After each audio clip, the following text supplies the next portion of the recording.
Breaking up when your partner is struggling with a psychiatric disorder can be downright painful. But there comes a time in every relationship when it may be necessary to evaluate your options and make difficult choices.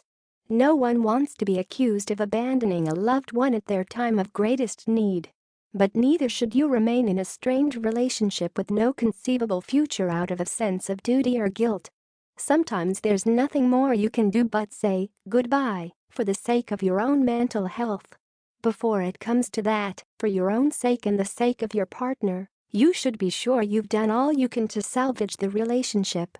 Otherwise, you may be consumed by guilt or self-doubt, wondering if you did all you could do for your partner and your relationship. Steps to take before calling it quits. Check your ego at the door. You are not the cause of your partner's depression. People who are depressed may say or do things they normally wouldn't.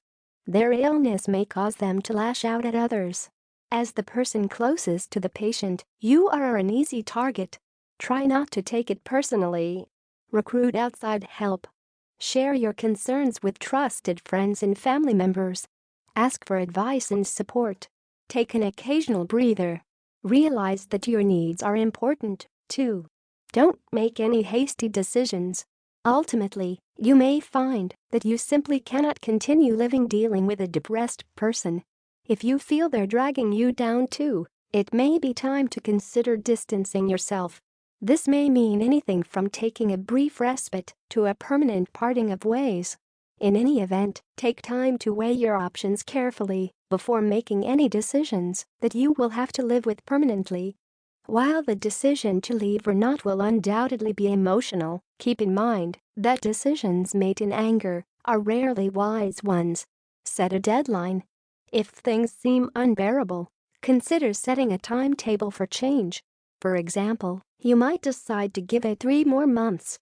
If your loved one has not sought or begun treatment by then, or has not improved despite treatment, or refuses to follow treatment recommendations as instructed, only then will you allow yourself to walk away. Consider the practical implications. Trying to sustain a relationship with a depressed person can make the healthy partner feel helpless and more than a little hopeless at times. If you feel you simply can't go on, it may be time to sever ties. But walking away may be easier than it sounds, especially if you're in a marriage. Where will you go? What will you live on? What will your spouse live on? Are children involved? Sometimes depressed people may use drugs or alcohol. If this is the case, walking away may be your only choice. Your children's emotional well-being and physical safety must be your first priority. It may be necessary to take a hard look at these and other practical considerations before you say goodbye and walk away. What if my partner threatens to commit suicide during the breakup? Sometimes, your partner may threaten to commit suicide if you leave them. This is a serious situation, one that requires immediate attention, but the right kind of attention. The threat of suicide during the breakup should not compel you to stay in the relationship. You cannot be the one who makes your partner decide whether or not they want to live or die. That is up to them. Attempting to save your partner by staying with them can only make the relationship more dysfunctional and could ultimately result in you resenting them. Seek couples counseling.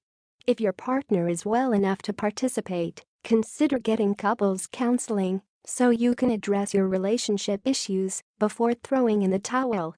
A therapist may be able to provide perspective that neither of you can manage on your own. You may find that, despite depression, the relationship is worth saving. Counseling can provide the tools you need to heal and move forward as a couple.